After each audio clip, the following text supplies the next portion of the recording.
Good evening, everyone. Welcome to FGM Cast presenting ANZCAR Truck Series live to you from Yeehaw, Texas. Yeah, that's it. We're at Texas tonight for the second last round of Season 1 2021 for ANZCAR Truck Series. And we've still got a little bit of a title chase on, don't we, Carl Withy? We do, Hal Stewart, and hello everybody, and a big yeehaw and welcome to Texas, where we're going to be rustling up some truck action tonight.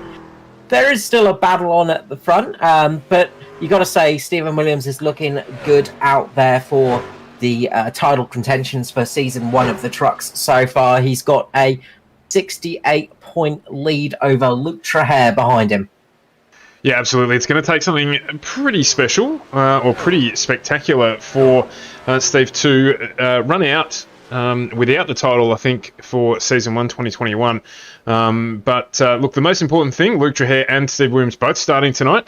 So that will obviously allow Luke to potentially make up the gap. It's just going to matter about how Steve Williams manages his race, which has been one of the things that he's been absolutely expert at this season so far. So we'll have to keep an eye on that one.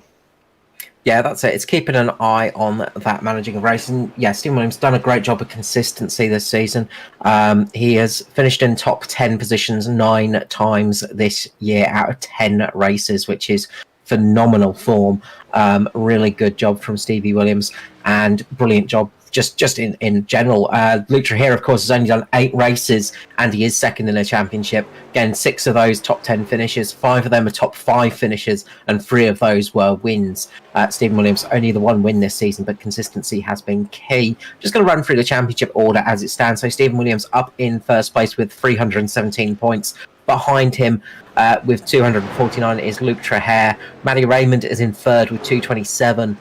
219 points for Ruben Phelps. Christopher Finley with 212. Riley Curtis with 201 in 6th.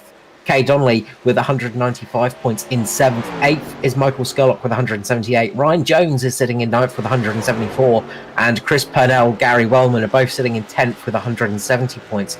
But the big fight is really for that top 10. There are barely any points separating the sort of from around about really from 7th down. Like it is a lot of drivers that can actually get in with a chance of getting a good finish in this championship season, are in with a chance of finishing in the top 10 of the championship. Yeah, so really everyone here looking for a nice, clean race tonight. So most of the drivers, I did note, Chris is not here tonight. He's run some IndyCar today. That is Chris Purnell, so he's not in tonight. But of course, the new teammate, Aiden Schultz, Captain Black Cat, unfortunately this season is teaming up with Luke Traher as well. So he's not all alone in that chase. But the top 10 race extraordinarily close as we head into the penultimate round of this season. Yeah, that's it. Mirko Dortnak as well out there for Crank Esport as well. So a few of those drivers out there. It's going to be an interesting one tonight. I just want to point out for my own little bragging rights as well. I'm currently the highest driver in the season with the least starts. I'm sitting in 30th position at the moment with 3 starts. So just want to brag about that for a moment. But there have been a few drivers that have had not been able to run a full season this year, but have had some amazing results and had some great placings, managing to get themselves into some good positions. But really, the stars of this season, you've got to say, have been Luke Traher and Stephen Williams. Both of them have been absolutely stunning results. And there's nothing wrong with a little bit of self-adulation, shall we call it? I mean, the only reason you're not probably fighting for the win in the championship is because you've graciously stepped away from behind the wheel to don the microphone and help us out, bring this one to the adoring fans. So, really completely selfless of you to donate your time in that fashion. Well, absolutely. I'll say that. Otherwise, of course, I would be in with a shout of the championship, cough, cough. But yeah, I mean, I would like to be driving out there. I was planning on running the full season, but I am more than happy to be up here in the booth, because we have had some great racing this year, and we're looking like we're going to get another good one tonight. The times between the drivers is absolutely bugger all at the moment. Ruben Phelps currently sitting out there in first place. He is on a 30 second dead, 30.000. Just behind him is Kay Donnelly with a 30.023. Then Danny G with a 30.048, and it is that close. There is nothing between any of these drivers. You know, there's about half a second between first and the mid-30s. You know, it is ridiculously close out there tonight, and this is what we're going to see on a track like Texas. It is a very fast track. It has been somewhat neutered a little bit from its former wildness when it first appeared in the series and on the calendar long time ago, back in the early noughties. I think it was 2000 or something. Texas first appeared on the oval sort of area when the IndyCar drivers, the kart drivers and IndyCar drivers, were starting to black out on the corners because it was that fast. I hadn't heard that story. That doesn't surprise me, just watching as we were on board the front of Kay Donnelly's truck, just how quick this place is. So it's sort of fitting actually for the period with, of course, Talladega coming up in the Cup a little later on this week. So you're looking forward to that one as well as tonight. I must admit, I was wondering what we are going to expect tonight. So what are the drivers got to look out for? I mean, obviously the usual thing of time management here, but the draft, obviously with that higher speed track, is that going to play a factor tonight? Yeah, absolutely. You're going to get a bit of draft action here. Speed is key here. It's also going to be able to carry the speed around the corners as well. Turns 1 and 2 can be a little bit tricky sometimes. Well, it's sort of the general, as we say, cookie cutter style track of your sort of slight sort of dog leg across the front stretch here, as you can see with Kay Donnelly just there. And then turns 1 and 2 and 3 and 4, they do differ slightly in the way they feel. You can generally keep flat out early on, but as your tyres start to degrade, you will need to ease off that a little bit. The big one people are going to watch out for are going to be rear tyre heat management. You're going to have to be careful not to overheat those rear tyres, because as soon as you do, you are going to go up into the wall and up into the catch fencing. I had been in commentator neglect up until this weekend, like a time ahead of anything else, and actually jumped in at one of these and had a race at Richmond, 120 lap race at Richmond in an official series, and they're quite tricky to drive. So it's not a matter of just jumping in and getting on with it. Obviously Richmond, a completely different type of track to Texas here, but definitely a case of throttle management with these trucks, and I can imagine that even more so the case here. Yeah, absolutely. It's all about keeping the throttle in exactly the right position. You don't want to be too hard on it. You don't want to be too pushy with it.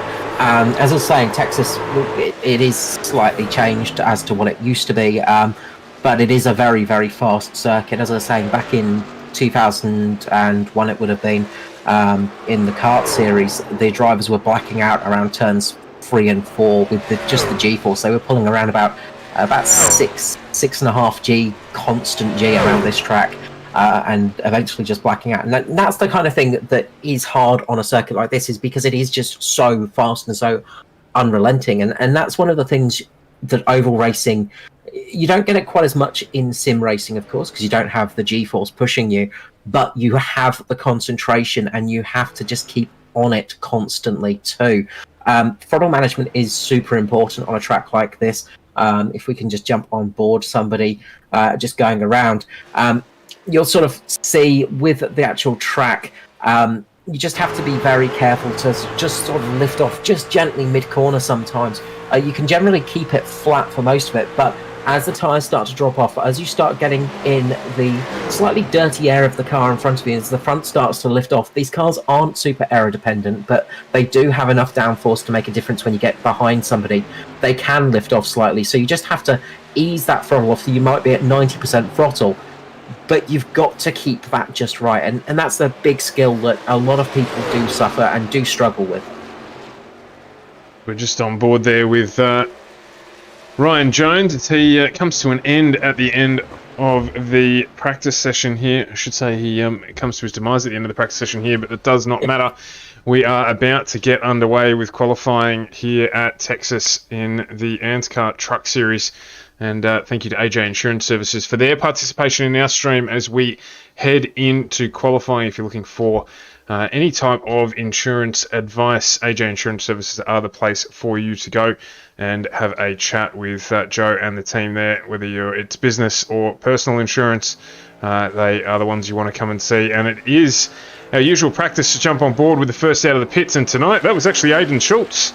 So, Aidan, we will be on board with you for our first flying lap around Texas. And you're looking for green, but ideally purple sectors. We're going to see plenty of purple as the things get started here. But green sectors are what you want to see. That's it. If we could just jump on board with Aidan, actually, that would be quite good to see from here. If we could have just gone to the inside cam here. So, coming across the triangle section here, then the dogleg here, we're going to come into turns 1 and 2. So you're going to keep it almost full throttle. You can hear just a little bit of a lift there. You just got to go off there slightly. He gets a little bit of understeer there. Just has to catch it. Sorry, oversteer. Car just gets a bit loose mid-corner. A little bit too quick on the throttle. Coming into turns 3 and 4 here. These final sections, you can keep almost flat as you come through here. There's a little bit of a bump on the exit here. Very easy to catch it out. He makes it through, does not catch the wall. Nice lap from Aidan. The second lap's probably going to be the quicker lap because he did have that little bit of a wobble through the corner. Has to lift off through turns 1 and 2 again, as you say. He's going to get back on the throttle. Just got to watch out for that wall. So very close to it. And back into 3 and 4. And you just want to keep it sort of planted through here, but you have to be careful of the exit here because it is so easy to make a mistake. Get so close to the wall here, and it's so easy to clip it. So Aidan Schultz going across the line, and that will grab him up into 3rd place. 3rd place with a 30.29, a hair away from Ryan Jones in 2nd. Cracking lap from Aidan. Thanks very much for taking us on board the Crank Esports mobile there. We'll try and find a couple of others. We've got plenty still out there. We'll jump on board now with Ruben Phelps in the Mark 1 liveried Ford that he is running around in and see how he gets on. We'll get a better shot of that, just that move right out to the wall that Carl was describing as well. And I think we'll find that that'll catch a couple of drivers out tonight, particularly once they get into some traffic. As a big slide there from Ruben, and that's not going to help him at all. He did put in a 30.28 before coming adrift there, and that was quick enough to get him up into 3rd place provisionally. Riley Curtis just goes quicker to make that invalid. He now moves into 3rd place. Yeah, really good first lap there from Ruben Phelps. He's been one of those drivers that has impressed me over the season. Stephen Williams there now, the series leader, and well, I mean, you've got to say it's his championship to lose right now, in a very good position. And again, just a fantastic season for Stephen Williams, just so consistent with that. But he's going to want a strong finish here tonight as well. Stephen Williams, one of those drivers that is incredibly good on the dirt, the short tracks, things like that. Sometimes doesn't have the same amount of luck on the big ovals, but it is one of those things of sometimes luck is useful for that. But good opening. Whereabouts are we for Stephen? So he should be coming across the line for his first lap. Let's see how he does for this one. Usually the second lap is going to be the faster one, so that will have really affected Ruben Phelps, but he did manage to get it up there in P4. At the moment, Andrew Dyson is sitting at the top of the list. We'll stick on board here with Stephen Williams as he makes his way around. First lap there, 31.04. Unusually slow for him. He is currently sitting down 26. There's a number of drivers who so far have not completed the lap. Michael Schroeder has gone around twice. Unfortunately, no clean lap there, so he will start towards the back of the grid, but that doesn't mean anything in trucks, as we've seen time and time again. As see here, when Stephen Williams crosses the line, does he improve on that 31.04? You'd like to think that he does, and of course he does. 30.27 jumps up into provisional 4th place at the moment. And that's what I'm saying, Stuart. That second lap is where you're going to get the most speed here. Unfortunately for Ruben Phelps, he didn't get a chance to prove that, but it was a good a good showing of what I mean about that rear tyre. You've got to keep those rear tyres protected because it is so easy to overheat them here and have issues. Kai Turner there jumping up into 4th now. So good lap from Kai Turner there. Matty Raymond on his first lap up into 9th at the moment. So still a few cars circulating out there. And we'll see how they go. Matty Raymond coming around for that second lap now. He's looking good. It's looking like he will have a little bit of improvement. Might have run out of time. He's left it a little bit too late. He could have gotten an improvement that time around, but left it a couple of milliseconds too late there, Matty Raymond, and missed out on that opportunity. So let's run through the starting order for tonight's race here at Texas Motor Speedway. So up on the front... Oh, sorry, Stuart. Up on the front row of the grid, we have Andrew Dyson with Danny G on the outside. Second row is Riley Curtis with Kai Turner. Third row, Stephen Williams with Ruben Phelps. Fourth is Ryan Jones and Aidan Schultz. Fifth row, Matty Raymond with Ben Vickers. Sixth, we have Lachlan Okio and Norman Clark. Seventh is Gary Wellman with Luke Traher. Eighth, we have Troy Davidson with Kay Donnelly. Ninth, we have Nathan Orlick with Tony Gagliardi. Row 10, we have Justin Howe with Tristan Koch. Row 11, Aaron Dillon with Dwayne Priest. Row 12, we have Todd Maxfield, Nigel Patton. 13, we have Christopher Finley with Matt Knight. 14, we have Igor Burkick with Bradley Allison. Row 15, Mick Taylor and Jake Maloney. Then towards the back, we have Stephen Clark with Mako Dornack, Michael Schroeder, Brian Richmond, and Brady Masters taking us up at the rear, 34th position. Another very, very well-supported grid, as we have been benefactors of for the entire season so far. So not disappointing again, and a full-capacity field here for the trucks. As we're just having a little bit of a look down here. One of the things that I love about what they do with NASCAR in general is this lineup that we get, and the cars or trucks just leaving pit lane, the rollout. They do it in V8 supercars, but I don't think it's quite as effective as it is here, as we will see Andrew Dyson getting them underway. Just a little bit slow there to get it out, was he? I don't think so. So Andrew Dyson going to take us away. Of course, a really strong performer in the trucks and the Cup Series, Andrew, and in fact in Oz Pro-Am as well, another series that we broadcast on the channel here. Really, really strong driver. So don't be too surprised to see him there or thereabouts at the end of the night. We've got Danny G, Riley Curtis, Kai Turner, Steve Williams, Ruben Phelps, Ryan Jones, Aidan Schultz, Matty Raymond, and Ben Vickers as your top 10 rolling out of pit lane. Who have we got further back down the grid that tickles your fancy, Carl? Got to say, Jake Maloney, he's going to be one to watch out for down there in 30th position. He's going to probably get some good laps under his belt and get some good speed there as well. I guess one to watch out for as well. Sort of mid-pack P12 is Norman Clark. Again, one of those good pedalers, one of those drivers that's not had the best of luck this season, but Norman Clark, one of those drivers with a lot of experience under his belt, and could be one to watch out for as this race goes along. We've also got Brian Richmond, who's had a number of really good, solid drives through the season so far. So watch for him to make his way up through the field, as he has done on multiple occasions this season so far. So plenty of good drivers throughout the field, but it is at the front where we're expecting to see the majority of the action. The drivers now just forming up, and we've got green, and we are away. Andrew Dyson with a cracking start down on the inside lane. Danny G going with him. We've got Riley Curtis just forming up on the inside. He's going to try and make himself known, as well as Stephen Williams there just running in the lead pack. He's closing up on the 408. Oh, as we've got an incident further back, Kay Donnelly getting turned around. Kay Donnelly getting turned around, unfortunately, by Tony Gagliardi, I think. And just managed to catch on to the end of that there as Cade did jump out of the car into pit lane. Let's go back and have a look at what happened there if we... So if we can get a bit of a replay on that, let's see if that one actually works out for us. The first lap there, just looks like actually Kay Donnelly's just come down on Tony Gagliardi. He was just sitting in the middle of the track, nowhere to go there. And Kay Donnelly's just come down, unfortunately, and got turned around. And unfortunately, one of the Mark 1 esports boys went into the nose of him as well. So big incident for one of the Mark 1 boys. Bradley Allison as well. Brad Allison getting caught up, and I think that was Michael Schroeder. Yeah, absolutely. That's not a great start there for Cade. He won't be happy with that at all.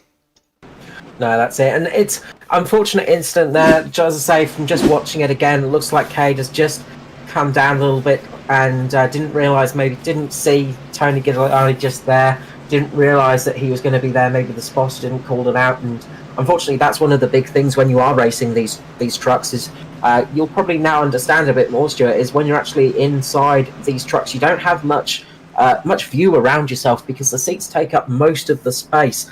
You really can't see to your left and right. You rely on your mirrors, but you most importantly rely on your spotters. Yeah, absolutely. You and I were speaking about it off air a little earlier on actually it's Monday tonight. It's not earlier on this week, earlier on last week, about the difference in running VR versus running triple monitors, which a lot of the drivers run.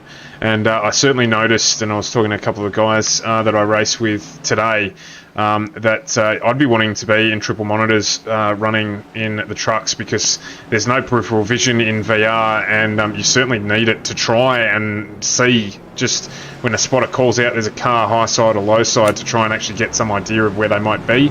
But it's very, very restricted, so the drivers try their best to do what they can and avoid incidents, but sometimes there's nothing you can do about it. It's very similar to VR supercars in that respect, that where you the vision, the cars is so set back that there's a lot of stuff that gets in the way. It's the same in the truck. Yeah, that's it. It's very hard, and you do rely on the spotter an enormous amount. A lot of people, of course, use third-party spotters. Of course, you've got crew chief, things like that, but the iRacing spotter itself does a fantastic job, but it is one of those things. So, you know, if the spotter doesn't call it out, if you're not getting the information fed to you, as Edward Foster's just said, spotters only start calling after the line 2. So you're not always getting spotting assistance at the start of the race. So that's one of the other things as well, is when you've not got a spotter's assistance coming in there, it really, really does hurt you, and it's so easy to tag somebody in an incident like that, and you look at it in the replay, you look at it afterwards and you go, what was I thinking? You know, that's such a silly mistake. But when you don't have that information there, it's so easy to do, and you're traveling at speeds of, you know, well over 250 kilometers per hour. You know, you are very, very high speed, especially on this track, and all it takes is just a millimeter where you're just missing out by a millimeter, and that's it. You're going to have a big incident. Luckily, not many people did get caught up in that, unfortunately, and Michael Schroeder did, and Brad Allison as well. But that could have been so much worse. As they come around, the pace trucks lights are out, and we're going to be going back to green flag racing here on lap 4. Got 96 laps remaining, 100 laps tonight here at Texas, and we are going to get a serious shootout as it gets down to the wire. But Andrew Dyson doing a great job of leading it away. He's only done one race this season in trucks, and he won it. So currently he's got a 100% winning ratio in trucks. So can he carry it on tonight? Well, only time will tell, as we are about to go green. For those interested in the championship, Luke Trujillo lost 2 places off the start. He's down in 16th. Stephen Williams currently still in 5th where he started. You can see him there, the number 98 on the low side as the pace truck pulls in and we get ready to go. And it will be Andrew Dyson leading us away. He gets a great jump indeed from Andrew Dyson. He is off and away. 24 at Danny G, down on the low side. He's going to pick up a place here on Riley Curtis. Kai Turner there, just in the middle. They're 3 wide going down into turn 1. Just sort of parts the sea there and gets themselves back underway. My apologies, Ryan Jones just in the background there in 5th. It is Schultz, Phelps, Williams, Raymond and Urquio rounding out your top 10 as we get back underway at Texas. Yeah, great jump from Aiden Schultz and Ryan Jones there. They had a good restart that time around. Ruben Phelps also managed to jump Stephen Williams. Stephen Williams dropping down into 8th place at the moment. He's got Lachlan Urquio all over the back of him now. So he's got quite a few drivers vying for those positions at the moment. So it's getting a bit spread out towards the back, which is not always a bad thing. You know, it just gives it a little bit more breathing room. But up the front, it is so close at the moment between those guys. Less than a second between 1st and 7th place. So it is very close out there. And that's the thing about racing on these ovals. It is such close racing. Nothing like a road course where you know, when half a second or a couple of tenths of a second is, it is close, of course, but on an oval like this at Texas, a second can be the difference between almost the whole field. Absolutely, as we're looking at the back of Kai Turner's car at the moment, he's under pressure from Brian Jones. It's the battle for fourth and third, or even third and fourth. Generally, you don't want to go backwards. Riley Curtis, Aidan Schultz close behind there as Kai Turner gets the fastest lap of the race thus far, 30.28. So he is moving along. You can just see them in the background there, just 3 wide. The Mark 1 guys on their way through. As that's Ruben Phelps and Riley Curtis there. Aidan Schultz, former teammate, just behind them as well. So things are starting to spice up here. Yeah, Aidan Schultz just going a little bit below the line there. He just caught a little bit of the apron, but managed to hold it, which is good. Just getting past his former teammate of Ruben Phelps there. I had a good run on them, and he's had a good run on Riley Curtis as well. He's going to drop out in front of those. It looks like Riley Curtis just dropping back a little bit. He's going to let Aidan Schultz become the hare at the moment, and they're just going to follow him, just drop into the back of him, and just sort of push him along a bit and keep in his draft. Meanwhile, Ryan Jones has sort of managed to break away a little bit with Kai Turner. Danny G sort of caught in the middle, and Andrew Dyson has got a good lead of almost 0.3 of a second. A good run from Dyson so far. He's really managing to hold that lead. But you've got to be careful of pushing too fast too soon, because you can burn these tyres up. Yeah, absolutely. Keep an eye on that tyre. It's going to be important here, particularly if we have some longer periods of green flag running, which I would anticipate, obviously, with the track being a little more open, the field spreading out already. Battles certainly within that. One of those is Mirko Doutnak, as he's moved up one place. He's battling with Norman Clark, my apologies, and Todd Maxfield. Oh! As Mirko there just had a big slide, and it looks like he might have hit the wall, so we'll jump back into that as we've got our second caution of the evening.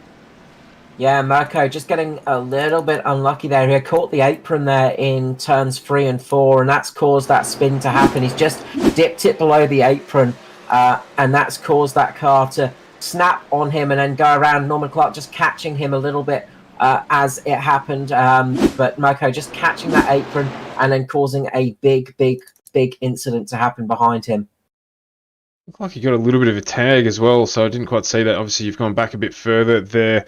Is that the 777 at Dwayne Priest? Wow, that's a solid hit on the right-hand side of that car as well, as he clouts the wall, just trying to avoid the Doutnak slide. So he will no doubt have a little bit of damage from that too. Yeah, I think that was Todd. There was Todd Maxfield up there who got caught up. Just missed that, sorry. But yeah, Dwayne Priest, the 29 as well, got hit pretty hard in that and ended up in pit lane. So a few cars getting caught up in that. Jake Maloney, that was. Jake Maloney, one of the picks earlier on, he got caught. Just caught as Mirko came down, just banged him there, and that's caused him flying into pit lane. And that's going to incur a little bit of a penalty, but it's the biggest penalty is going to be the damage there, unfortunately. But yeah, big incident there. And as I say, just unfortunately for Mirko, he just caught that apron, and that caused that incident to come to pass. Yeah, well, Dwayne Priest was lucky to get away with that as well when the 777 bounced off the... Dwayne Priest, when he bounced off the wall there, I didn't quite catch who it was. I think it might have been Christopher Finlay, who was lucky to just get away without getting cleaned up completely just down on the inside. So a few drivers there very lucky to get out of that one. Maloney, unfortunately not. Yeah, very lucky. I was just gone back and actually had a bit of a look-see at that one, and Finlay could not see a thing. He almost got clouted in the side, and yeah, good job avoiding incident there. A few of those drivers taking the opportunity to come in. Ryan Jones has been into the pit lane. A lot of drivers staying out, but Ryan Jones, the first driver out there on my timing screen to have actually come in. Matty Raymond came in, Gary Wellman, Nathan Rollock, Todd Maxfield, Christopher Finlay, Mick Taylor. Those guys all came in to get a fresh set of tyres and a bit of a top-up of fuel as well. Limited tyre sets tonight? Shouldn't be, no. I think we are unlimited tyre sets tonight. Usually for the trucks, they're a little bit more lenient. Unlimited tyre sets for tonight. So you can use as many tyres as you want tonight. But generally most people are going to stick it out there for a while. It's generally the big issue is you do get a loss of pace after about 10-15 laps on this track usually.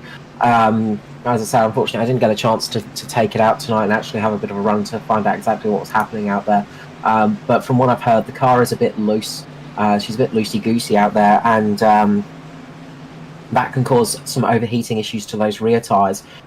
So those rear tyres start overheating, you can get problems like that. But it's not always a big pace deficit.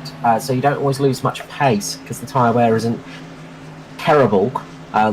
But once you're behind the safety car, of course, you get a chance to cool those tyres down. They get a chance to relax a little bit, and you can start relaxing as well. From what I was talking to some of the drivers around fuel numbers, you can get about 45 to 49 laps of fuel out of the cars. So nobody's going to be able to make it to the end from here. So most people will be looking to make this a single stop if they can.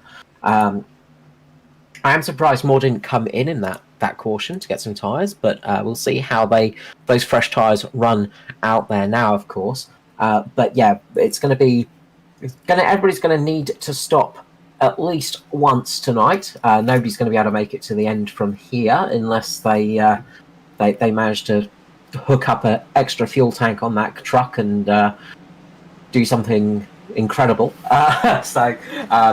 Yeah, we'll have some stops coming a little bit later in this race. And just put it up on the stream there at the moment, we've got Steve Williams and Luke Traher nose to tail. So championship leader and the assailant going to be side by side in this restart. So we're just keeping one eye on that at the moment. There is a fair old gap, as we said at the start of the broadcast, between first and second here. In fact, Traher will be starting just a row behind next to Troy Davison, but they are close together as we get ready to go green again. Yeah, side by side for those two. It really Luke Traher just has to hope that Stephen Williams has a very unfortunate night tonight and just does not finish, because I think that's his only way of getting in with a chance of really having a chance to get that championship, because I say there is a big gap between those two, 68 points. So it is a very, very hard to do, but it has been a great battle from Luke Traher this season, and he's not going to give it up at all. Andrew Dyson up the front with Danny G beside him. This restart's going to be crucial for Dyson. If he can get away cleanly again, he's going to be in good, but getting away is not always easy on these cars, especially after 15 laps. Pace cars come in. Dyson's going to drop it. When's he going to start launching it? He puts his foot down now, gets a little bit of a wiggle. Doesn't get the start he would have wanted, but does get away rather well. He would have hoped for a better start than that. Danny G managing to hold up very well there with the pace. He's managed to keep it into second place there, dropping in front of Kai Turner. Aiden Schultz getting caught out on the outside a little bit. This is going to allow Ruben Phelps and Riley Curtis down the inside of him. He's going to lose a couple of positions. The one to watch out for here is going to be Ryan Jones on those fresh tyres. How quickly will he be able to get up to the front of these guys? How will he go on those new tyres?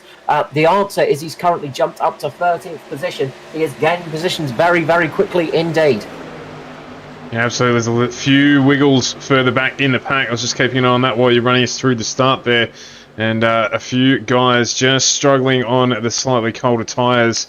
But you're right, Ryan Jones here, look at the pace difference as he closes up right onto the back of Troy Davison, who's dropped a couple of spots since the restart. He's going to get that position very, very easily as he moves down on the inside of the 23 and moves up another place, up into 11 already. And he will be looking at Justin Howe, thinking that he is next on the list. As we get through on lap 18, he's going to go high side here, and he will just drive right around him. Yeah, the big thing is going to be the traction for Ryan Jones. He's just going to be able to put his foot down and have so much more reliance on that car being able to get a better traction off the corner, and down the straights is going to be where he's going to catch people.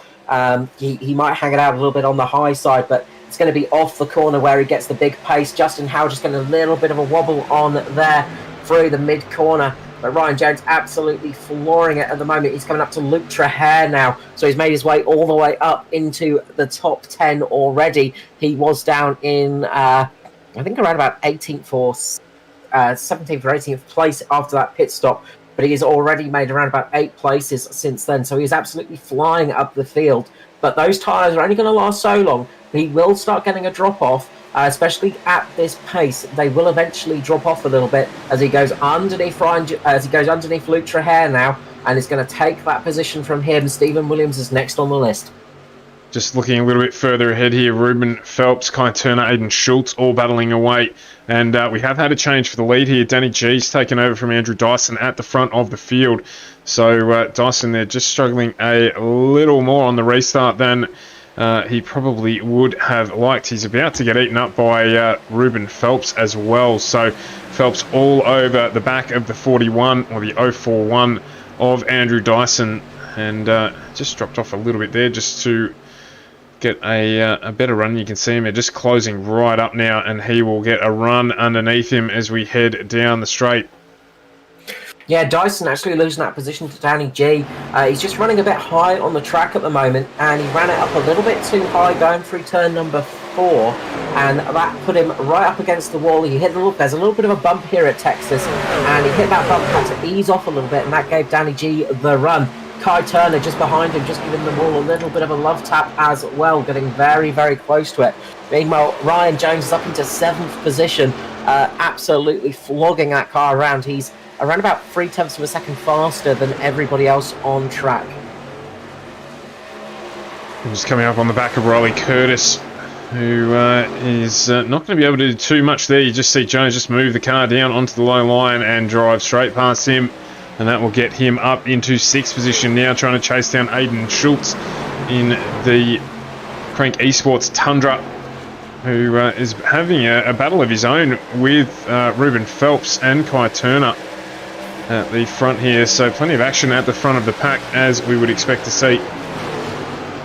Yeah, brilliant action up here at the front as Aidan Schultz just gets a little bit loose going through turn number 3 there. That back end just stepped out a little bit from him, and that's going to give Ryan Jones the opportunity to get underneath him here, down the start finish straight and into turn 1. Just a momentary little bit of a lapse there from Schultz, and that gave him the opportunity, Ryan Jones, to get underneath. He's going to get underneath Ruben Phelps as well now. So Ryan Jones on an absolute charger, and all of these drivers up the front of the field are going to be going, God, I wish I took tyres that last stop. When they see the pace of Ryan Jones, it makes you feel very, very upset that you didn't take that opportunity to get fresh tyres. And Jones being aggressive here, he's just flirting with the apron a little bit as he makes his way through these guys. He's got to get it done quickly, understanding as he just moves up now into 3rd, getting past Kai Turner. But he's just flirting with death a little bit there down on the inside. But he has driven as he should have on those fresh tyres, now coming up on to the back of a lapped car. And then it'll be Andrew Dyson who will be in his sight. That was Matty Knight there, just going a lap down. Yeah, Matt Knight still getting a bit... Oh, as we've got a car off in the background, we've got one of the lads racing cars, I think it is, into pit lane now, and we're going to remain green there. Justin Howe there, like out of control, flying down into pit lane. So I'm not sure how that happened. It says he jumped to pit, so it literally looks like he did jump into pit lane somehow. So we'll see if we can bring a replay of that later on.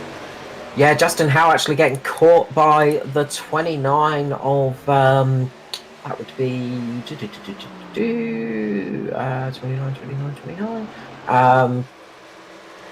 Jake Maloney. Yeah, Jake Maloney. Jake Maloney is actually, he's got tangled up with Jake Maloney on the front straight, gone up into the wall, almost caught Stephen Williams. Very, very lucky not to have Stephen Williams out of the race there, and Justin Howe going across the infield and into pit lane, not the way you want to do it, and that is the end of that one for Justin Howe.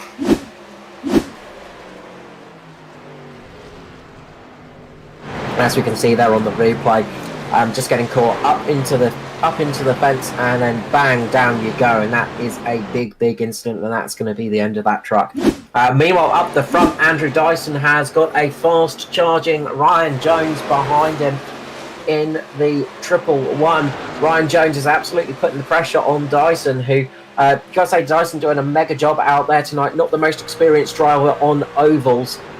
He is one of those drivers that's a little bit more used to the tracks that go right and left, but he's doing a mega job out there tonight. Ryan Jones, meanwhile, on those fresh tyres, is absolutely murdering them.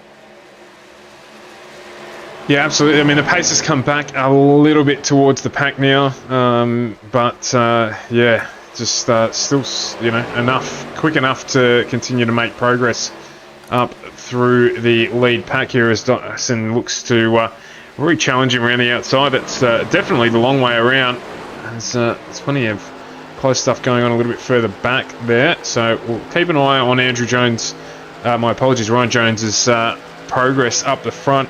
Have a little bit of a look further back in the field. I'm going to jump back to this train of cars for Kai Turner, Aidan Schultz, Jake Maloney, Troy Davison and Luke Trahere. So we've got a five-way battle here for the top 10. It's getting a little bit slidey there. But, there's an absolute mega battle going on up there in that sort of top area. Jake Maloney is up there in 9th place at the moment. He's gained 21 positions. So, as I said, one to watch out for tonight for sure. He was involved in that earlier incident, but it is not slowing him down for sure. He's just managed to get down underneath Aidan Schultz there, so he's really pushing it at the moment. Gary Wellman, one of the drivers to come into pit lane and get those fresh tyres, as well as Jake Maloney. So those two on fresh tyres at the moment, and that's making a big difference for them. Those fresh tyres definitely helping them out quite a lot. Yeah, interesting. Aidan Schultz maybe a little too hard on those tyres on the restart. He's dropped down from in 4th position down to 9th position post that restart. So he will be looking out for the next caution period if he can to try and get those tyres replaced, perhaps going a little bit too hard on them and just dropping a few places. Also see Mirko Doutnak, he's making his way up. We jump all the way back to... as we've got...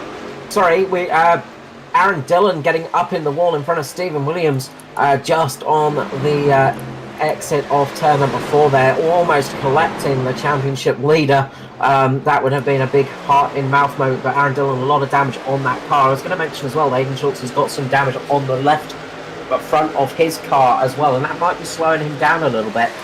He is starting to struggle a little bit out there, and he's got Davidson all over the back of him like a rash, but this has given Luke Trahere the chance to catch up as big spin in front as Jake Maloney's gone off in front of them. Maloney now across the infield as well as Aaron Dillon, I think. Yeah, just running straight down into pit lane there, but Jake Maloney into pit as Luke Trahere, Aidan Schultz, Troy Davison continue this battle just outside the top 10, or just in the balance of the top 10 there. So there's lots going on here. We're trying to keep up to speed on all of it. Tony Gagliardi, Brody Masters and Norm Clark having a battle there as the two of Brody Masters just catches the apron a little bit, so he's lucky to get away with that. Tony Gagliardi just in front of him. This is the battle for 18th, 19th and 20th. A little bit further up the field, Nathan Rawlock, Matty Raymond and Christopher Finlay battling away as well. As you can see, Ben Vickers just on the back of that one with Nigel Patton. So plenty of battles right throughout our ANZCAR Cup field. Thanks to AJ Insurance Services for their support of our channel. So we keep an eye just about everywhere throughout the massive 34-car field. Yeah, it's tricky to do sometimes. Just to update on what happened to Jake Maloney and Aaron Dillon. So Jake Maloney actually just caught the apron a little bit, lost it on exit of turn number 4, spun the car down into pit lane and managed to stop it, but did get some damage to that car. Meanwhile, at the same time, Aaron Dillon got caught in the rear by Mirko Doutnak and had a big moment as well. As Mick Taylor also going off on turn number 3 at the same time. It was basically 3 cars managing to spin it at turn 3 and make a big mess of the infield, cut a lot of the grass for the lawnmowers of the Texas Motor Speedway track. But 3 cars have an issue on the exit of turn number 3, and that's going to be where to watch out for. Meanwhile, Andrew Dyson is managing to work his way back up there. He's back up into 2nd place at the moment, and he is catching Danny G at a vast rate of knots. We're just watching Jake Maloney here try and pull his ute up just before his truck up, just before the pit wall.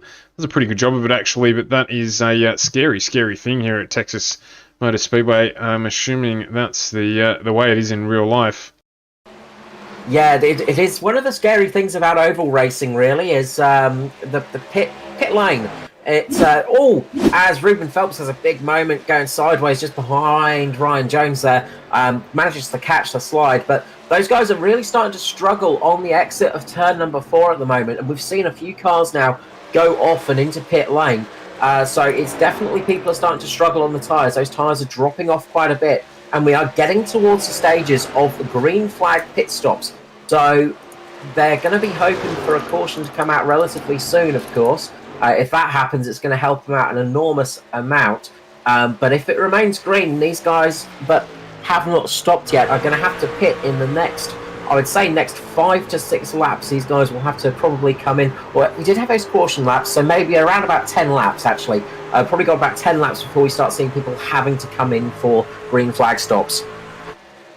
Just having a look at the battle here between Danny G in the Mitch Motorsport truck, and he's just had Andrew Dyson duck down the inside there, so change back into the lead for Dyson. Danny G in second. Also the reduced fuel in these probably making the rear a little bit more slidey, and or struggling for grip, I should say, a little bit more slidey, that's a technical term. But probably impacting on the grip level for them through that corner as well, maybe catching a couple of the drivers out. Yeah, very, very technical terms there, a little bit more slidey, of course. But yeah, a lot of drivers are starting to have issues with the rear. Danny G, I saw he was starting to have just rear grip issues. Behind him, Ruben Phelps has managed to get past Ryan Jones, who's starting to struggle now. That early pace on those tyres, he's burned them out a bit too quickly, and he's starting to fall back now. He's falling back into the grasp of the ARCA Series champion of 2021, Mr. Lachlan Urquio in the 42. So Lachlan Urquio having a good run tonight as well, up there in 5th position at the moment. Meanwhile, behind him, Riley Curtis has managed to break away a little bit up front. Oh, as he makes contact with the wall. Curse of the commentator coming into full effect there for Riley Curtis. Sorry about that one, Riley. But he just makes contact with the wall. That's going to give Luke Trahir the chance to get through there. Luke Trahir having a great run there on that older tyres, but he has got much less fuel on board. Gary Wellman, he came in to stop a little bit earlier on. He didn't push the car as hard either, so he's one to watch out for. He's probably got a good car underneath him, as well as having some fairly good tyres as well. Yeah, in the Simboys Racing green truck there, so Wellman here just trying to make his way past Riley Curtis, who didn't stop at that caution period, so he does have much fresher tyres on. Of course, they do even themselves out a little bit, but 44 laps of effectively green flag running. We had a couple of cautions early on, means that those tyres on Riley's car will be pretty second-hand indeed. They'll be looking to come in for stops, as you've mentioned, any tick of the clock, so they'll be hoping for a caution period if they can get one, as Troy Davison tries to get down underneath Stephen Williams, who's right on the back of Aiden Schultz. So still plenty of battles going on lap 44 of 100 here at Texas, as just looking there, Troy Davison, on Aiden Schultz, just getting the job done. Gary Wellman now as well. That's Igor Burkic there. It is a lap traffic car. I thought it was. Yeah. I was looking at it thinking it's not changing. No, Igor Burkic, he's come in. He's actually stopped very recently, so he's on very fresh tyres at the moment. That's why he's absolutely siving his way through those guys, making them look like they're almost stationary, because he has got fresh tyres on. He is 2 laps down now, though, because of that green flag stop, and you are going to lose a lot of time in green flag stops. So expect these guys to want to stay out as long as they can. They're going to try and edge as much fuel out of these cars as they can. If they find any fuel left in their pockets or in their shoes, they'll shake it into the car as much as possible, but can't be many laps left. Shortly. Yeah, can't be many laps left. Lap 46. I think we're just checking back. Oh, wow, it's just in front there. Schultz gets really loose. But they can't have many laps left now. I think I was wrong. I think we've only had 2 caution periods, so we're 6 laps under caution out of the 47 that we've had thus far. And they were quite a while ago. I think lap 14 was the last caution. So We've had a number of drivers go through pit lane down. Mirko Doutnak is the first of those drivers to have gone through pit lane in terms of position on track. He's currently running in 22nd. So everyone above that at the very latest pitted on lap 12, and in fact our top 4 drivers haven't pitted yet at all. Those top 4 drivers have done 47 laps so far on this stint. So Ryan Jones, he pitted 35 laps ago, so that gives you an idea of when that sort of caution came. But at the moment, Andrew Dyson is doing a beautiful job out there in the DPR Simrigs car. Just such smooth driving, just really, just very, very well driven at the moment from Andrew Dyson. Those laps under caution is going to give them the chance to extend that fuel window a little bit. As I said, they'll probably get about 4, maybe 5 laps of extra fuel out of that one. From the drivers I was speaking to before, they were getting about 45 to 49 laps out of a tank. So we probably will see people coming in the next 4 to 5 laps, I would say. So we are very, very close to those green flag stops. They are basically running on fumes, a few of them.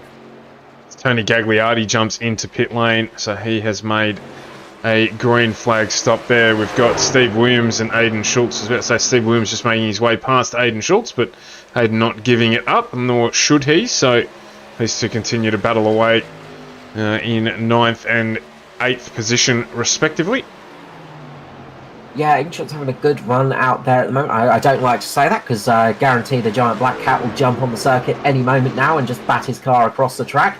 But he definitely is struggling out there. Riley Curtis coming into pit lane this time, so he's the first of those top guys to start looking at coming in. So Riley Curtis going to be pitting in this lap. I think Ruben Phelps has come in as well, so those two have decided to pull the trigger right at this moment. So Phelps and Curtis coming in for the Mark 1 esports team.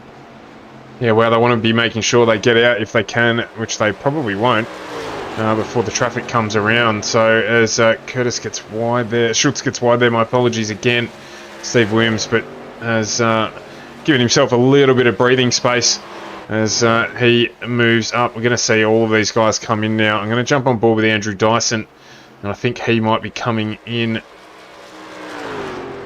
this lap. He is definitely fuel saving. I was just listening to him beforehand, and he's really lifting off, letting that car coast through a little bit and not putting much pressure on. I think he's going to stay out maybe one more lap here, and he does indeed. He's not coming in just yet, so him and Danny G are sticking it out there for as long as they can. Lachlan Urquio, meanwhile, has done a good job of getting up past Ryan Jones. He's in 3rd place at the moment, as Ryan Jones almost had a big collecting moment with, I think it was Igor Burkic in the 49. They had a big moment coming onto the front stretch. So Ryan Jones getting very lucky to avoid an incident there. Burkic just getting on the apron and almost collecting Jones. I actually think he may have made contact there with Ryan Jones, actually. It was Ryan Jones did a fantastic job, if he did, of saving that car. But the leaders are coming into pit lane now. As Dyson is in, Danny G stays out. So, but Dyson in for his pit stop. So this is green flag pit stops for the first time, actually, that I can remember this season. So, not a familiar feeling for the drivers at all, as Danny G pulls up the Mitch Motorsport 24 and makes his way into pit lane. We've got Lachlan Urquio coming in with him. Of course, Ryan Jones stays out. He is fueled up a lot further than these boys. He'll be hoping to get a caution period so that he can do his stop. Luke Trahair now the lead of our trucks that has not yet pitted, with Steve Williams. Matty Raymond behind him did pit. Troy Davison will need to make a stop. So this will sort those that did take tyres and did take fuel in that last caution period out and sort out the order. Yeah, Ryan Jones almost very nearly got that caution as he was trying to get past Igor Burkic, and Burkic just basically side-checked him. Ryan Jones doing a great job of keeping that car straight, but Burkic there almost causing a huge crash at the front of the field.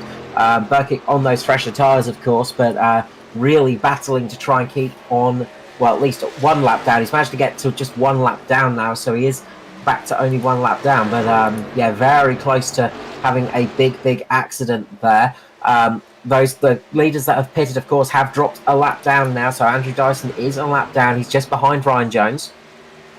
So, sorry, just beside Ryan Jones now, as you can see. And he is going to fly past there and go past Burkitt there in the 49. So Dyson absolutely flying now. And this is where Ryan Jones's strategy, he really needs a caution to come out to help him here. Because otherwise he's going to be a bit of a sitting duck, because these guys are going to be able to make it to the end now on these tyres. And if it remains... Oh, Burkitt going around into Ruben Phelps there. Looks like Phelps there just grabbed the inside of Burkitt, and the fortunate part of the track to have it happen in, because they ran down on the infield near pit lane, so they would have managed to pull that up there, but looks like Phelps just caught the left-hand rear corner of Burkitt's truck. Yeah, Burkitt actually lost the car on the exit of turn 4, and that's why it looks like Ruben's actually caught him there. Burkitt's actually lost the car and gone into Phelps, and that's what's caused that accident there. Got to say, Igor Burkitt not making many friends out there tonight, but luckily it's remained green for those guys on the strategy, for those guys like Andrew Dyson, Danny G, Ruben Phelps himself, Lachlan Occhio. Luckily it has remained green, so that's going to help them out enormously. Meanwhile, the first car a lap down is currently Lachlan Occhio, but he's going to catch up to... yeah, he's currently a lap down, but he should get that lap back. He shouldn't be too far off actually getting that lap back. So, yeah, just some sort of issue with my timing screen there. Sorry, but yeah, Ryan Jones is in the lead still. So he is still up there in first place. You've got... Yeah, sorry, Lachlan is catching Ryan Jones. So, sorry, my brain was absolutely dead there for a second. So yeah, he's going to get his lap back very shortly. Andrew Dyson has got that lap back, so is Danny G, and they're chasing down Ryan Jones at the moment.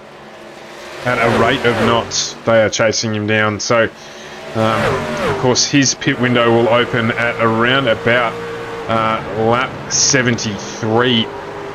Ryan Jones is going to be coming into the pit lane very shortly, I'd say, because his fuel is going to be running out.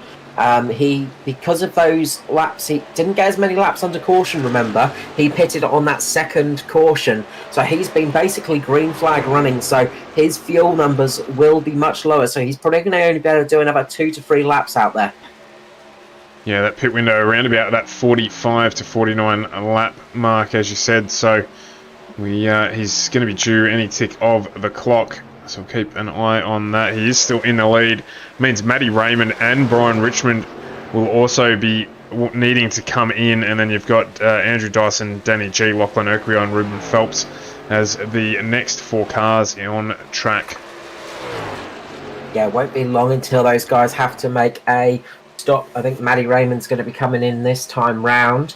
Yeah, he's coming in this time round as he gets caught by one of the Crank Esport cars there. Trying to see who that was. I think it might have been Mirko Dortnak there. Mirko Dortnak having a big moment and coming in a bit late into pit lane and actually caught the front of Matty Raymond there. Hopefully not too much damage to Matty Raymond, but that was a ugly pit stop. And the godfather of oval track racing in Australia makes a good point on the stream here, saying that Jones will make it to the end. Not sure about the others once he fuel stops. And that is very true indeed. So it may well come that the long game for Jones is going to play in his favour. Of course, the caution period could undo that, but this may work out for him. Well, from my working out, they will just about make it. It's going to be close, but they will just about make it. Those early cautions helped him stay out that bit longer that they needed to. Ryan Jones managed 52 laps on that stint. He has come into pit lane right now with Brian Richmond, who did a bit of a lock-up there. So we know that they can do around about 50 laps out there at full pelt running. So it's at 65 laps. Yeah, that's it. Now, maths is not my strongest point. But we have 35 laps remaining, so yeah, they should be able to make it to the end. But it's going to be close for people like mainly, I think Ruben Phelps is the person that's going to. Ruben Phelps and Riley Curtis are both going to be in trouble. I think if we remain green, I think Ruben Phelps and Riley Curtis are the two that aren't going to make it to the end. They're going to need to make a splash and dash. Meanwhile, Andrew Dyson, Danny G. Danny G's pretty much. I'm pretty sure Danny G is going to make it without too much issue, as well as Lachlan Urquio. Andrew Dyson might just struggle a tiny bit, but those guys are pretty much okay for fuel from my quick maths and from what we've seen so far tonight. How's the gap for Andrew Dyson? Nearly 3 seconds up the street from Danny G. Lachlan Urquio about 5 seconds back down the way. So he has a good, solid gap. So they can do a little bit of fuel saving if they need to roll out of things to get themselves there. But as you say, I think they're going to be okay for fuel. We'll keep an eye on those fuel numbers. There's Riley Curtis, Luke Trahere about to come under attack potentially. Just looking back through the field at some of the other battles here.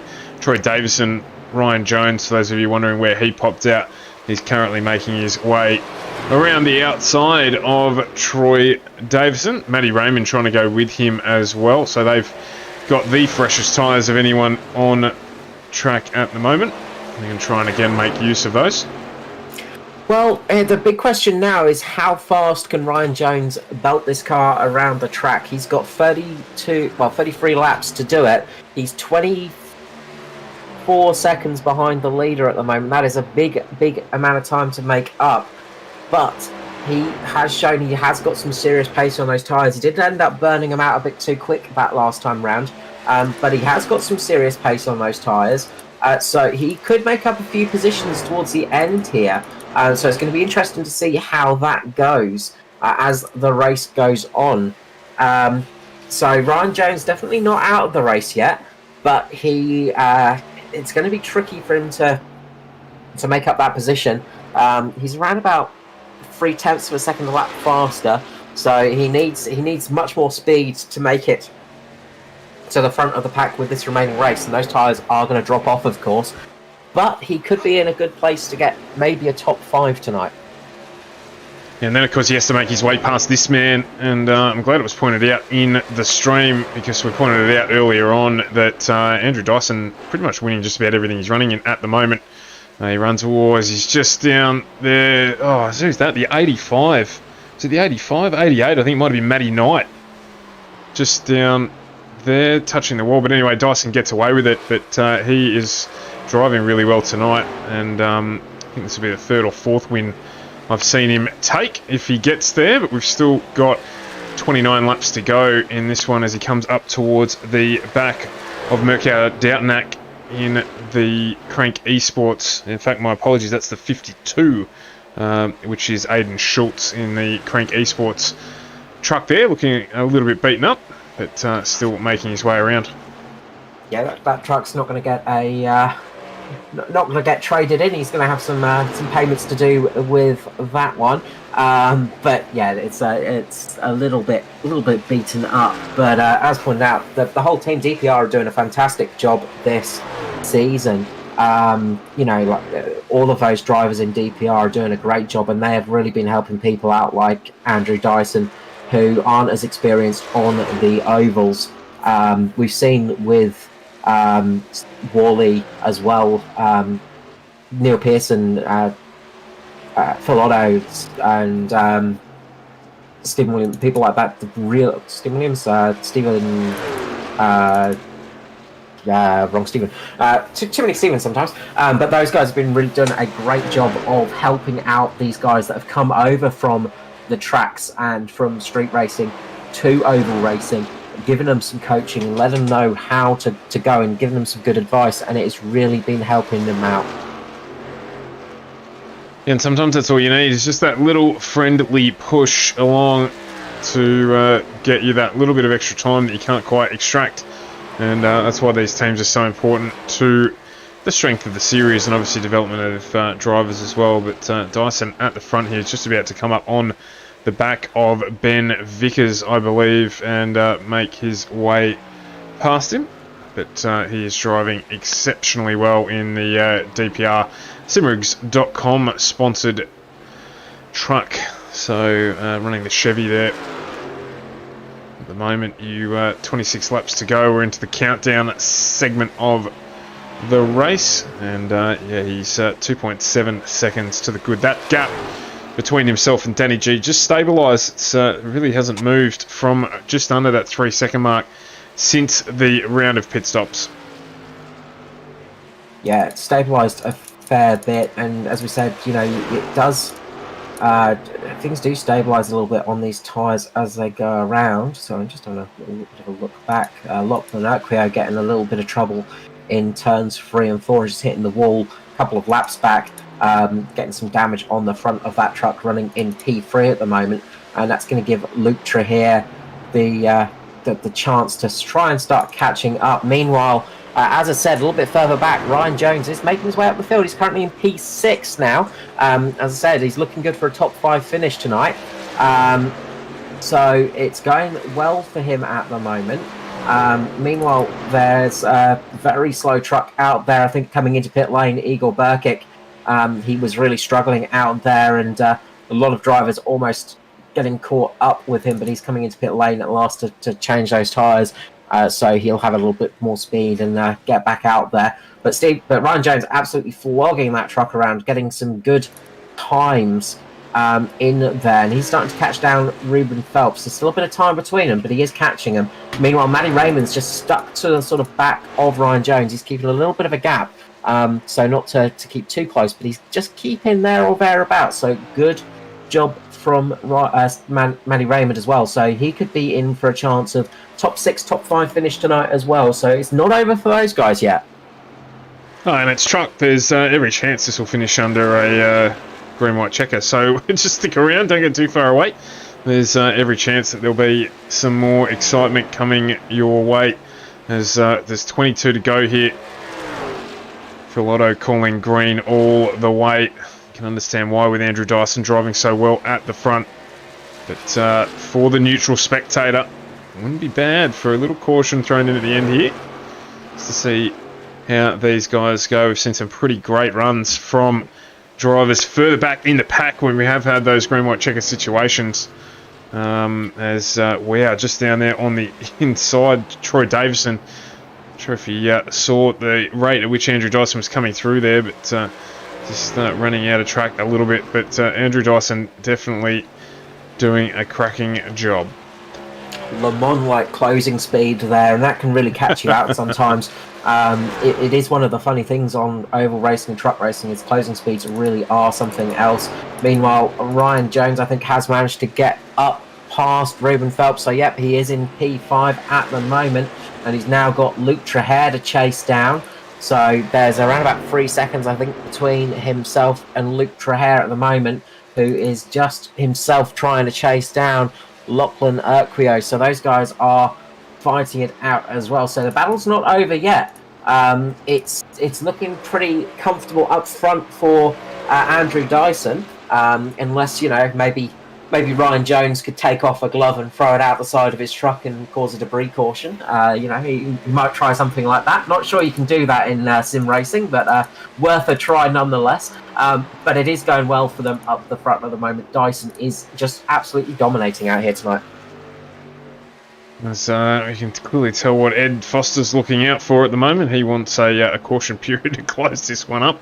As Phil Otto and him are at loggerheads in the chat.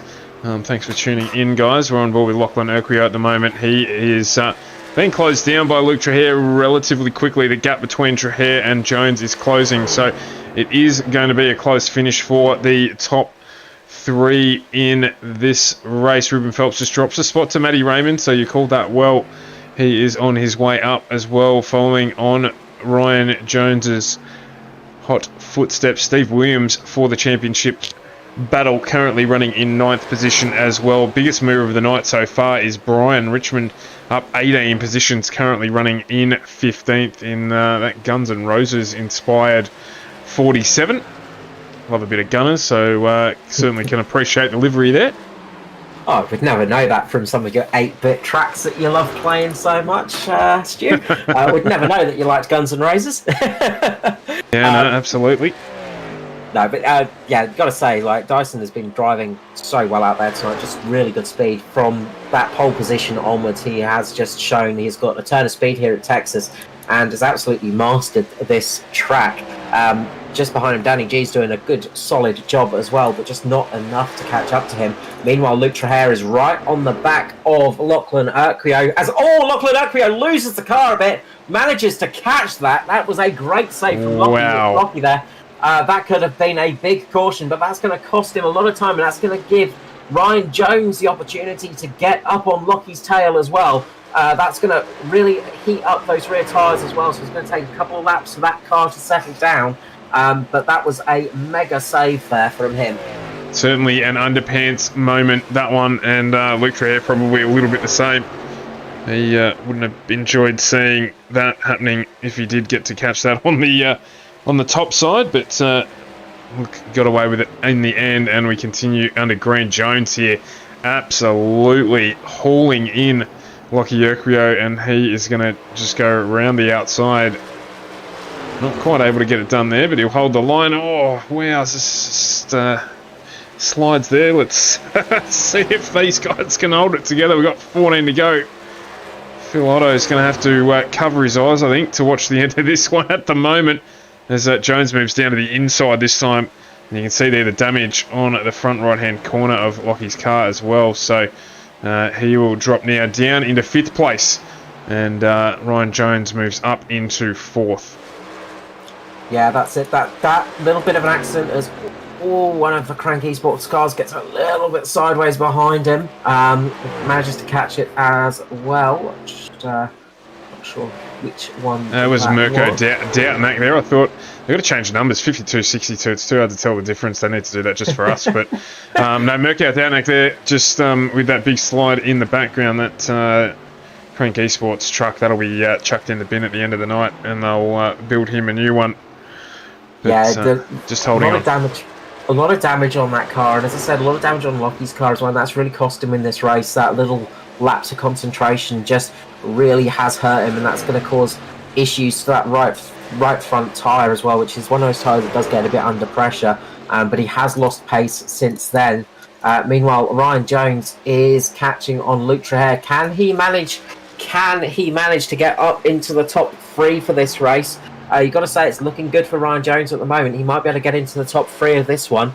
Meanwhile, Matty Raymond is catching on Lockie Urquio as well. So Matty Raymond is going to try and catch up. He's got a bit more time between himself and Lockie, but he is going to catch towards the end of this race. So we've got 10 laps remaining, of course.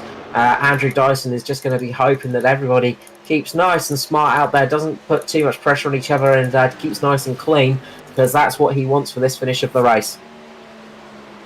15 seconds away from 3rd place, a fantastic drive, so we will certainly continue and jump back on to giving him some coverage towards the end, but there's a few battles still raging here. Matty Raymond, Ruben Phelps, this one here just under a second. So you can see there off in the background, Eagle Burkick there just down on the inside track. He's got fresher tyres than everyone else on track, so he'll be trying to make his way back up to get himself unlapped, but we'll keep an eye out for that. He's 5 laps down at the moment, as Todd Maxfield might have just had a big moment. Just having a bit of a look at that. Big moment, I think, in front of Ryan Jones, actually. Todd Maxfield just losing the rear of the car a little bit. He just got caught on the exit of turn 3. The back end steps out, and he almost got collected by, I think it might have been Ryan Jones. So very big moment there, and Ryan Jones would probably have some dents in his steering wheel as he grasped tightly onto that one as he saw that one coming up, because it has been a good run from Ryan Jones tonight. He's put in some good laps and put in some good paces to work his way up into 4th. He's not made it easy on himself running that 2-stop strategy, doing a slightly different strategy to the rest of the guys. The big question now, of course, is, as we mentioned earlier, of course, is fuel. Who's going to have fuel to make it to the end of the race? We think everybody other than maybe Ruben Phelps and Riley Curtis might be okay. But we will find out. We've only got 7 laps remaining. I think this battle for third is going to be the one to watch. Got a second between the two. 4 seconds out at the front between Andrew Dyson and Danny G. So we'll see if Ryan Jones can get this done. Just narrowed the gap ever so slightly there. Just under a second. But, not really making the dent that he'd be wanting to make with 7 laps to go. I think, in all honesty, Ryan might have just taken the life out of those tyres. He drove it hard. He was driving it like he stole it. He is still setting some okay times. That last time round, he was a little bit quicker than Luke Traherne, but not by much. He's going to need to be faster than that to get there.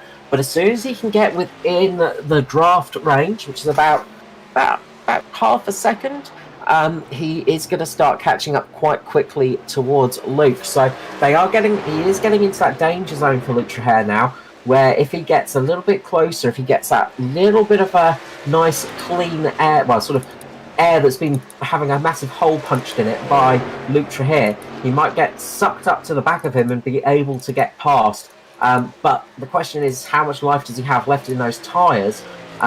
Because he's going to need to be able to have the traction to hold it.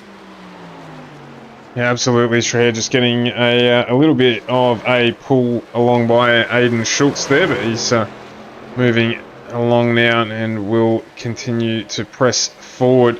You just see there in the background Ryan Jones, so the gap now just under a second. So 4 laps to go.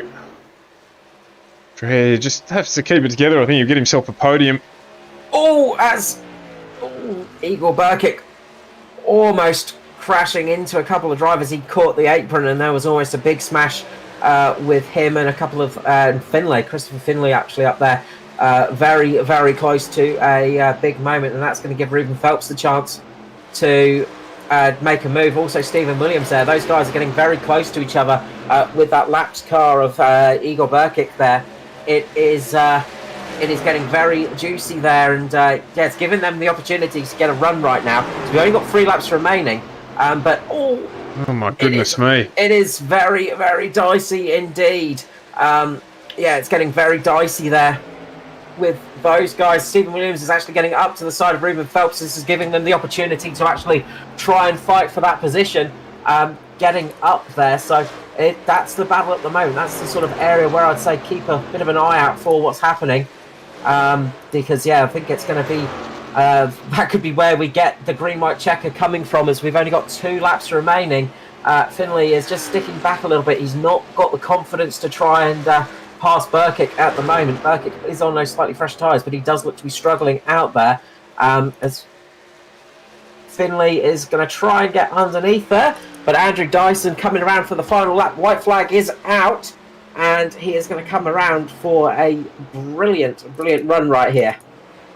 Yeah, absolutely. It looks like that gap stabilised between Traherne and Jones. So we'll stick on with our race leader here, Andrew Dyson, who has put on a masterclass tonight so far. So congratulations to him as he comes around and will bring it home. There's plenty of smoke going off in front of him, but that will not be enough to stop him from taking out the penultimate round of the ANZCAR Truck Series at Texas. The 041 of Andrew Dyson, DPR Simrigs.com team. Congratulations on a fantastic drive from you.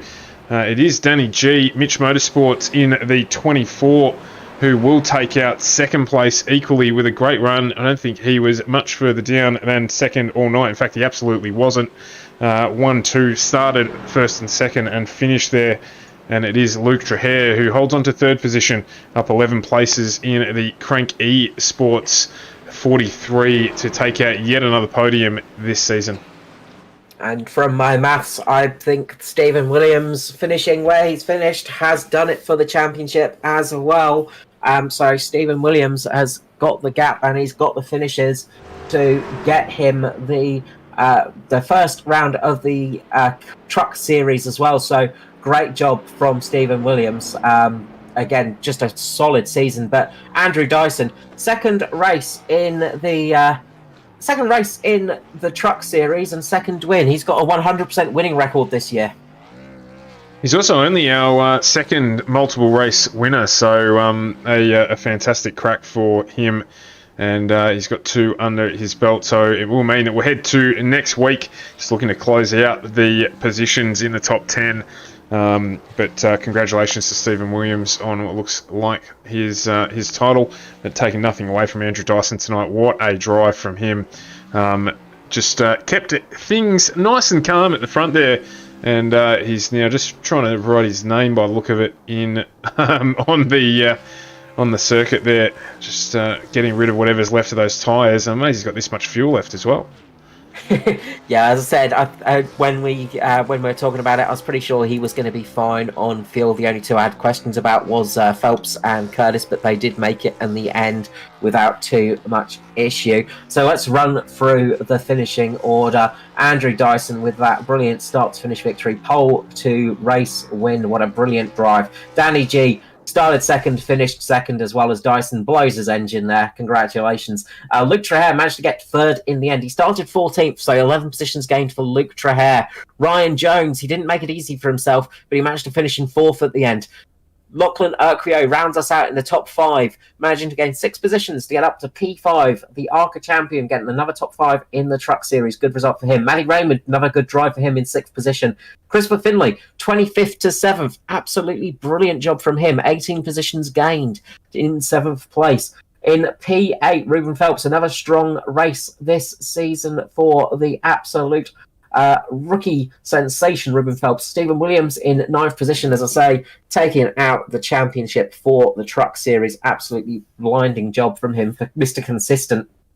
Stephen Williams, only 1 finish outside of the top 10 this season in the trucks. And Riley Curtis finishes out the top 10 in 10th position. 11th place was Norman Clark with Brian Richmond 12th, 13th Nigel Patton, Ben Figures in 14th. Tristan Koch finished in 15th with Troy Davidson 16th.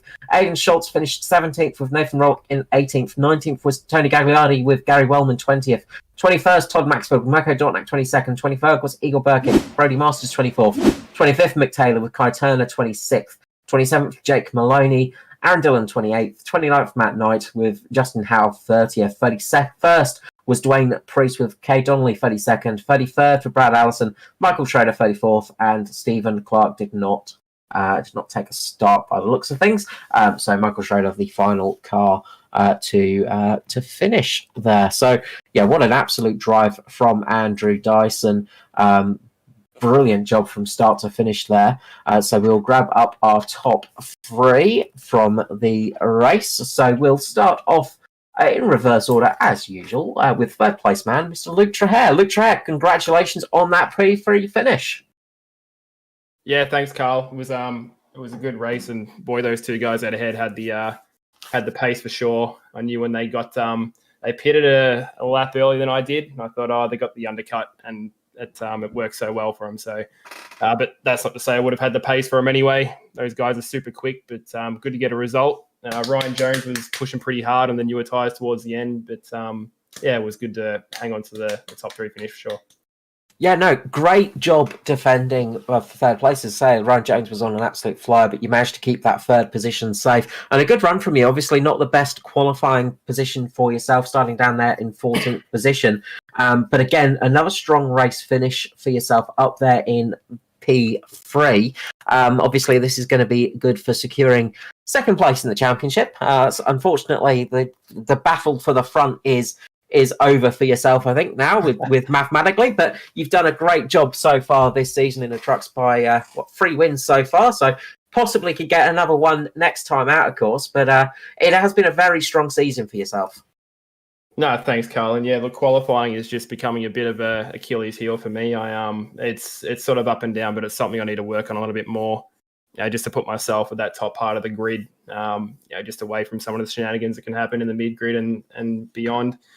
But yeah, it's been good battling with those guys, and Stevie Williams, yeah, he's earned that championship win for sure. If I'm mathematically out of it, gave it my all towards the end, but yeah, those 2 races that I was forced to miss at the start of the season and then one due to work, it cost me the points. And in this league and anything oval racing, it's consistency is the key.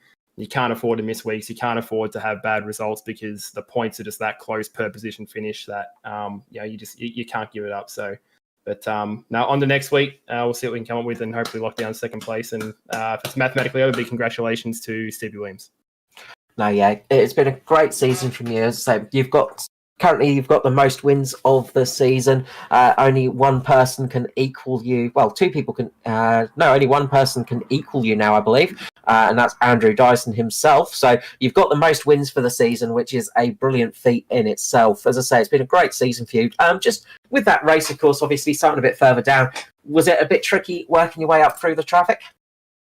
Look, to be honest, the traffic wasn't too bad. It was a nice open track, and the guys were, for the most part, pretty respectful, just sort of jumping out of the way. But it was especially through 1 and 2, you can really pick your line, kind of coming through there. There's decent pace off the bottom and the middle, if you want to go under or over. So working the way through the traffic wasn't too bad. To be honest, there's definitely other tracks where it's a lot trickier to sort of get past than here. So it was more just me trying to manage my tires. I was nursing the fuel a little bit towards the end there, which I probably didn't have to because I was getting a bit worried about it.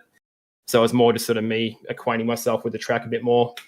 I had a little bit of adversity with tagging the wall, and my front end was a bit banged up, so I was keeping an eye on that too. But all in all, very little yellows tonight, so we're happy with that all around. Yeah, lots of green flag racing, which we're happy about, and green flag pit stops, which is something we've not seen for a while, and it's always fun. Yeah. Of course, green flag stops always do throw a bit of a cat amongst the pigeons and make things a little bit more difficult, but always fun to see. Before I let you go, Luke, of course, usual shout-outs and love to your sponsors. Yeah, of course. So, Virtual Motorsport Mentor is first and foremost. Of course, Chris Purnell is my teammate. And I've said it on each of my wins that, he's the reason why I get these results. So if anyone's looking for any coaching, Virtual Motorsport Mentor, please check them out on Facebook or Instagram. Facebook's probably the go-to, actually, or get in touch with anyone at the Crank team and we can point you in Chris's direction because he's definitely got some answers. I've only been doing this for a little over a year. And I'm, I've still got a long way to go, but showing good results there. And for the paints, I Race Designs. They've been doing some great paints for us, not just on the oval stuff, but with the track stuff as well. And at the drop of a hat when they're sort of needed, we're seeing paints pop up in our folder all the time for the guys that do, the V8 stuff and all that sort of thing as well. Just lastly to my teammates, a couple of new guys we got on board, Aiden Schultz and Mirko. Those guys are great fun to race with. Skirley's not here tonight, but big shout out to him for his 200 that he racked up at Dirt Bristol not that long ago as well. So, and to you guys in the broadcast booth and FGME cast, thank you very much as always. You're always welcome, Luke. And yeah, big shout out to Skirley. 200 races in ANZCAR series and a lot of wins for Skirley as well. One of those drivers that it is always hard to beat. Next up, we will jump to Mitch Motorsports. Danny G. Danny G, how's it going?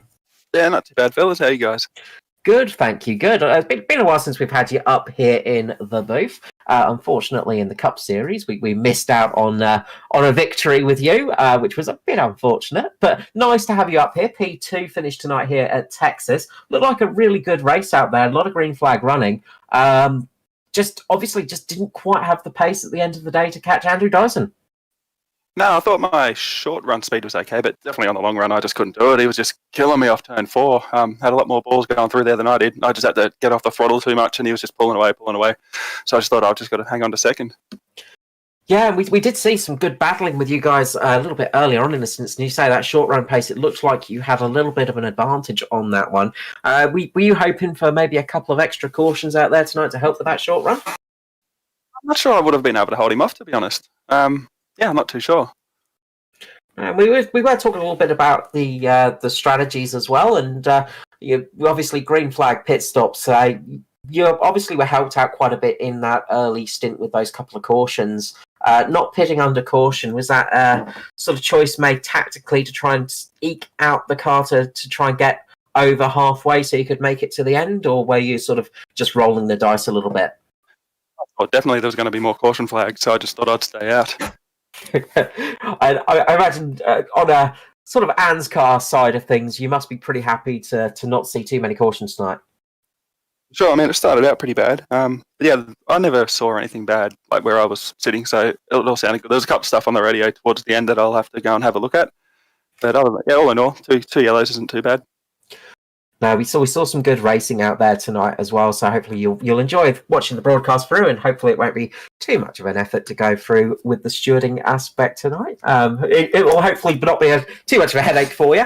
But yeah, good run out there tonight. Good strong finish for yourself. Obviously not been able to run the full season for yourself. I think it's 4 starts this year in the truck series. But you've had some good strong finishes when you have run, of course. You hoping to run a bit more next time when the trucks come back to us? Yeah, for sure. I wouldn't mind doing a little bit more of next season. It's just sometimes I come home from work and think I'll just watch the guys rather than race. Yeah, but the last couple of weeks I thought I'd jump in.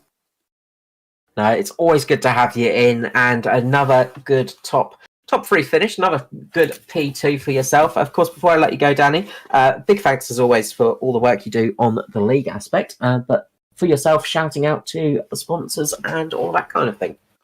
Yeah, you guys in the booth do an awesome job. And then just, Josh, Hamish and Mitch Motorsports, and I think Bob King for the paint schemes, and that's about it. No worries. Thank you so much, Danny G. All right, jumping up next to our winner of the DPR Simrigs car, Andrew Dyson. You're unstoppable at the moment, Andrew. I wouldn't say that, man. I just had a pretty good race tonight. It's certainly not unstoppable. Well, 100% winning record in the truck series at the moment. 2 starts and 2 wins. That is a pretty good stat to have, I think. But we've seen you've been having some great races in some of the other series as well, and some good results this last few weeks. But what was your key out there tonight? You had some ridiculously good pace. Yeah, I've been having a go lately. I think tonight I was mainly focused on looking after the right rear tyre, particularly coming out of turn 2. I think me and Steve-O were chatting earlier, and we said, that's probably a spot where you can burn it up pretty easily. So I tried to nurse it as much as I could through there, and then keep up as much momentum as I could through 3 and 4 to try and get the lap speed that way, and seemed to help out. Probably not so much on the short run there, like you guys were talking earlier, but the long run it certainly helps. So that was good. It's good to see that little strap pay off. Yeah, of course. It worked out well for you in the end there, and we did sort of mention earlier on in the broadcast about that rear tyre being one of the problem zones. With your sort of strategy, did you work it out with some of your teammates, or was that sort of an idea for yourself through that race, or how did that come about for you? I'll probably be a bit of both. Like I said, Steve and I worked out that the right rear was probably going to be the tyre that we'd need to look after, and I kind of worked out how I like to get around the track in talking with Steve as well. Gave me a few little pointers. And, I just worked out that the lines I wanted to take to try and look after the tyre, and it turned out that it wasn't too bad, obviously. So, I'm quite surprised. It's pretty good. No, it really turned out well for you. You really did put out a great race tonight, and just thinking from the ANZCAR standpoint, of course, you came out on the road course at Circuit of the Americas and showed us what you can do on a twisty circuit. But on an oval, you've obviously been improving and putting in a great effort tonight. And this is definitely a stamp to say you are here and ready to fight for some serious points for the future. I hope so. I don't know about stamping it, but I'd like to try and be there or thereabouts. Top 10 and finishes are really my aim. Like, I'm not going out there to try and dominate and be up there, or certainly be anywhere near as fast as Neil. Just trying to learn off Neil as much as I can and do the best I can each race. And so is Worley, Steve, Otto. We're all trying to do the same thing. We're not trying to set the world on fire, but I actually really like these trucks. Worley and I have been trying to get our licenses up over the last probably couple of months or so. And back when we were in C class, we were racing these trucks a little bit, and we probably spent way extra time in these trucks because we had so much fun with them. So enjoying these trucks probably helped a little bit tonight as well. But for sure, the best cars to drive are the Cup cars, and that's obviously where the good competition is as well. So getting a win there's a totally different story. But we'll have a crack. We'll keep having a go. No, congratulations, and congratulations on your first oval win for the ANZCAR series as well. Just as I say, great drive overall, and just you've definitely made a few people perk up and take notice of you tonight, because you did put in an absolute dominant effort. So congratulations, and a lot of support in the chat as well, especially from Phil. He was definitely cheering you on in the old chat channel. Before I let you go, Andrew, of course, usual shout out and to love to the sponsors. Well, shout out to everyone racing tonight, because those green flag runs were a lot of fun. I think that's the first time we've had or maybe that's not the second time I've had a green flag pit stop in any ANZCAR race around an oval. So that's a credit to all the guys out there tonight.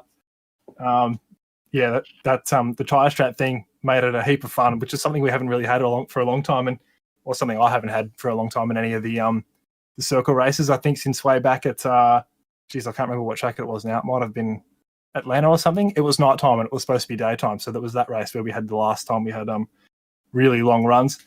But congrats to Danny and Luke tonight on the podium, and thanks to all the sponsors at FGM, you guys at FGM for putting on the broadcast, all the guys at ANZCAR for putting on these events, and of course our sponsors Simrigs.com, Southwell Lifts and Hoists, Benmax Mechanical, BetSmart Racing Services, and MP Designs. And one more thing, congrats to Steve. He may have won the championship, I actually don't know, but congrats anyway. He's really close, so I reckon he'll do it.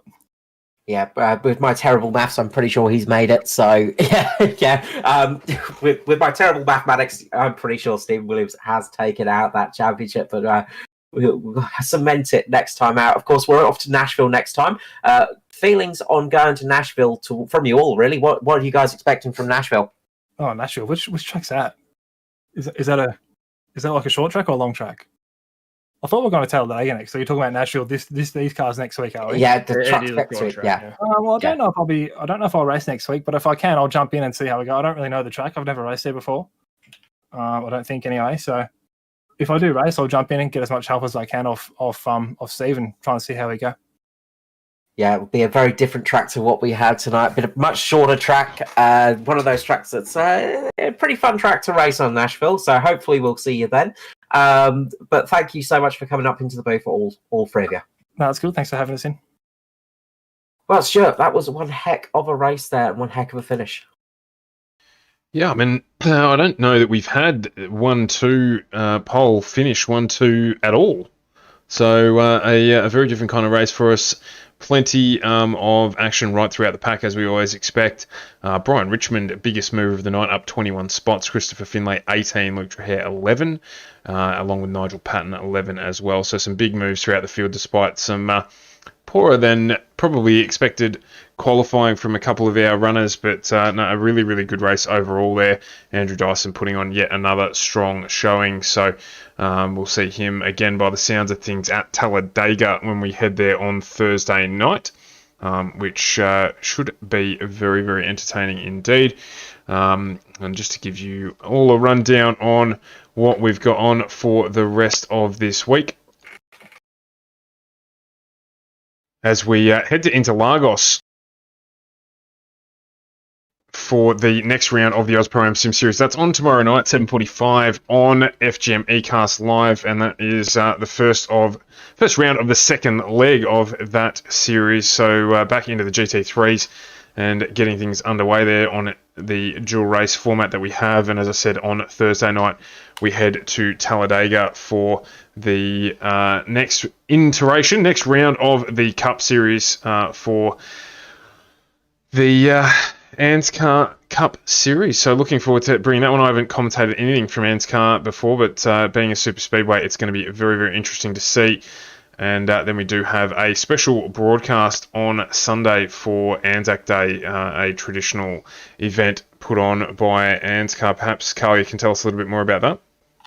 We'll put you on the spot there. Yeah, you put me completely on the spot there because I didn't have that up ready to go. We'll grab some extra details about that before next round and let you know the details. Yeah, that's it. We'll have to get some bits and bobs up for that one. But yeah, Talladega, of course, is the part of the Grand Slam series. Skurlock, of course, winning at Daytona. Daytona, that's the one. Yep. So he is in for a shot of a very big prize for getting the Grand Slam this year. Can Skirley do it? Can he get the win at Talladega? You wouldn't really want to bet against him, would you? No, I wouldn't. Absolutely not. So obviously a really strong, consistent performer. I don't think we've seen a front row of the Cup Series without him on it So he'll look to qualify well there, and yeah, obviously looking forward to seeing all of the strong runners. There's been a lot of talk in the Discord about ANZCAR Cup and driver conduct, so we'll see what impact that has on the way people make themselves known in the main game, but plenty to come before we get to the last round of this one next Monday night. So if you're looking for stuff to do, obviously we love you joining us on the stream. Once again, thanks to AJ Insurance Services for their support of our broadcast, and Carl, to you for jumping on the stream once again tonight. You're always welcome, Stuart. It's been a pleasure, and look forward to seeing you tomorrow, of course, for Interlagos, and then Thursday for Talladega.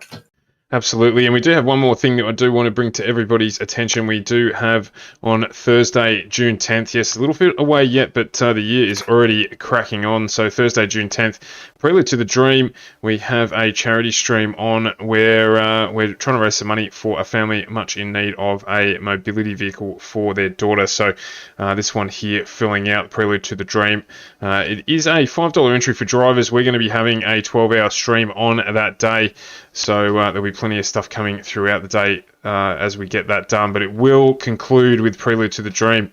The ANZCAR crew getting behind this very, very worthy cause indeed. And the super modifieds there on screen. We're going to be having a play in those. And if you are interested in running, encourage you to get involved on the Facebook page. If you're not a member of ANZCAR, that's perfectly fine.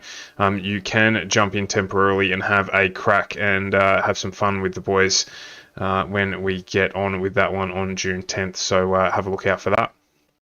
Yeah, it should be a pretty fun one. Racing at Eldora Speedway, a brilliant little dirt track.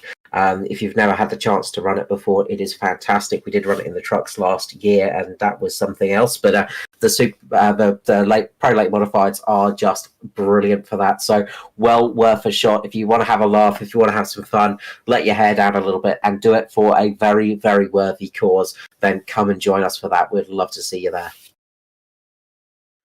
And that's about it for us tonight. So we will see you tomorrow night, 7:45, same place, FGM eCast, your e-place for pace. And Carl, until then, have a cracking day tomorrow. Thanks for your time tonight. And we will see everybody here tomorrow night for the next instalment of OzPass from Interlagos.